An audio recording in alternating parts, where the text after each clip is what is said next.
Bobi, terkait ini kan Kaisang katanya mau masuk dunia politik dari Bang Bobi, ada komentar nggak?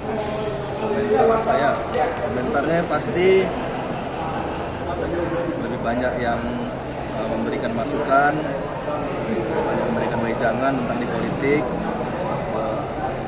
Nasihat dari saya pastinya banyak-banyak belajar saja. Mendukung ya Kaisang masuk ke politik? Ya, pastilah, semua semakin banyak yang jiwa muda, pemikiran muda yang masuk ke politik tentunya makin baik di dunia politik, makin baik akan membangun bangsa dan negara. Ya Kaisang kemarin aku kaget, saya kaget.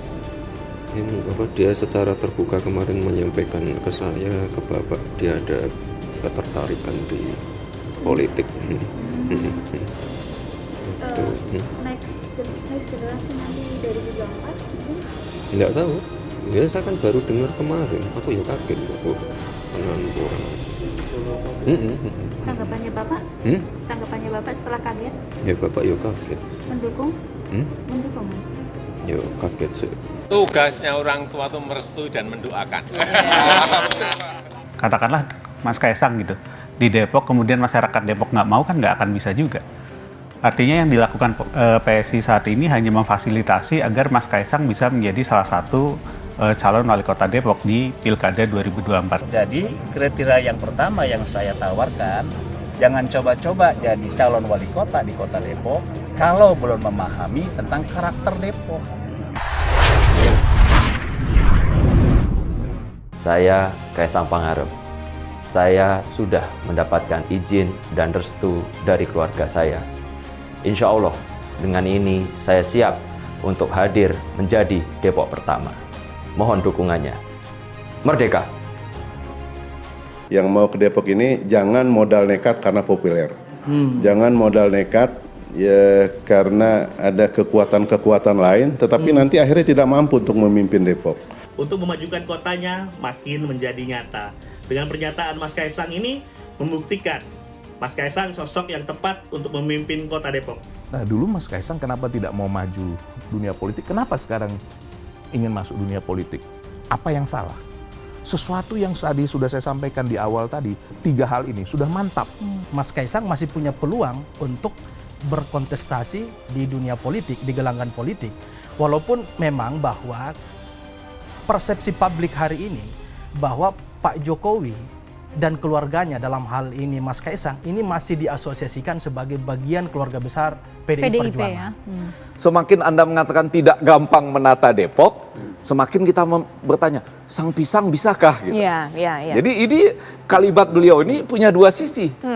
PKS dengan tokoh yang sudah berpengalaman di situ begitu lama, itu punya kegagalan-kegagalan ya atau kekurangan. Kenapa dia bisa ya?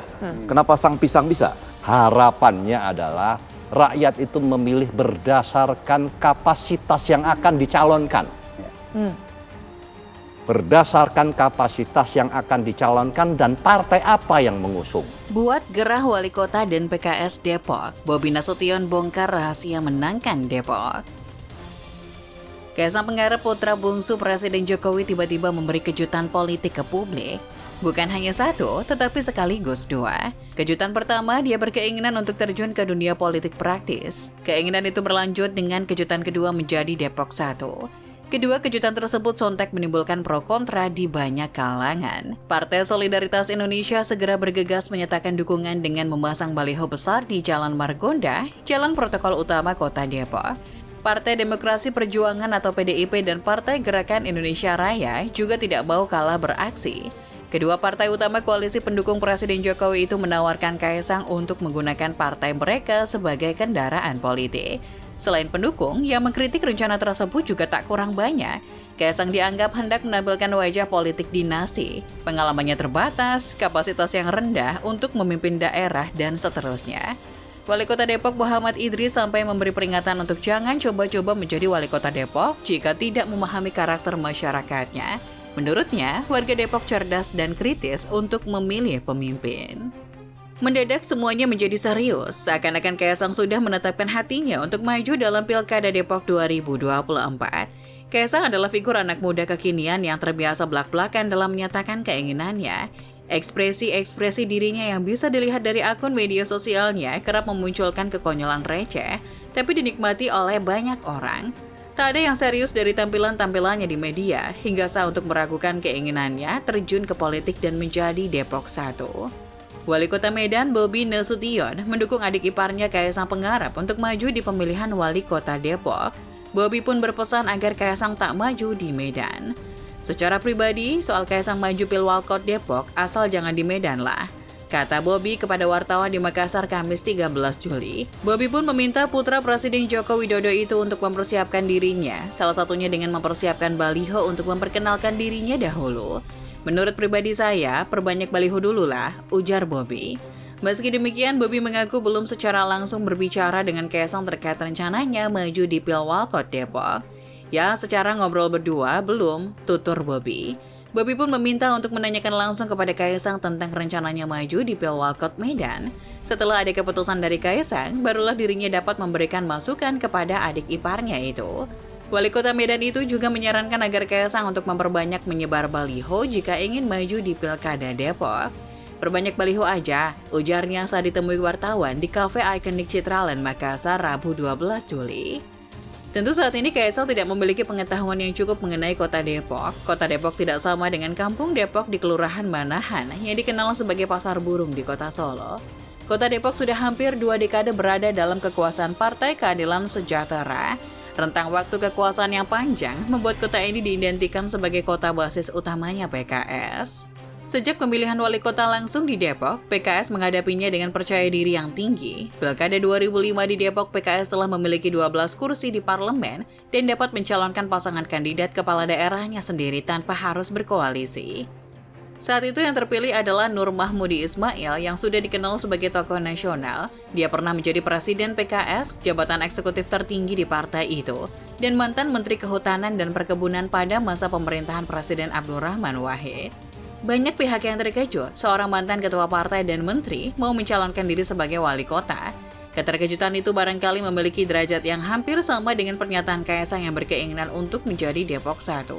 Meski dengan latar belakang yang berbeda dan sulit untuk dibandingkan, realitasnya mereka berdua adalah tokoh nasional yang populer. Dalam konteks Pilkada Depok, popularitas menjadi ukuran kelayakan berkontestasi untuk menang. Tentu, pilkada di tempat lainnya juga mengisyaratkan hal serupa. Namun khusus Depok, popularitas menjadi variabel yang lebih tinggi. Sebagai contoh, pada saat Pilkada 2005, PKS harus menerjunkan langsung mantan ketua umumnya sebagai calon yang berhadapan dengan petahana dari partai yang berbeda. PKS melihat arti pentingnya memenangkan pilkada di kota yang berjarak selemparan batu dengan ibu kota negara, hingga mengharuskan tokoh politik nasional turun ke politik lokal. Pola tersebut diulang kembali oleh PKS saat Pilkada 2020. Muhammad Idris yang merupakan wali kota petahana awalnya tidak terpilih dalam mekanisme internal PKS sebagai kandidat bakal calon wali kota. Namun keputusan akhirnya tetap mencalonkan Idris sebagai calon wali kota. Keputusan tersebut bertentangan dengan aturan main yang selama ini dijalan dengan disiplin oleh partai ideologis itu. Untuk menentukan kandidat calon kepala daerah yang berasal dari partainya, partai ini menerapkan model demokrasi deliberatif dari tingkat akar rumput. Prosesnya dibuat terbuka di struktur internal PKS dengan berbagai kriteria yang telah ditetapkan.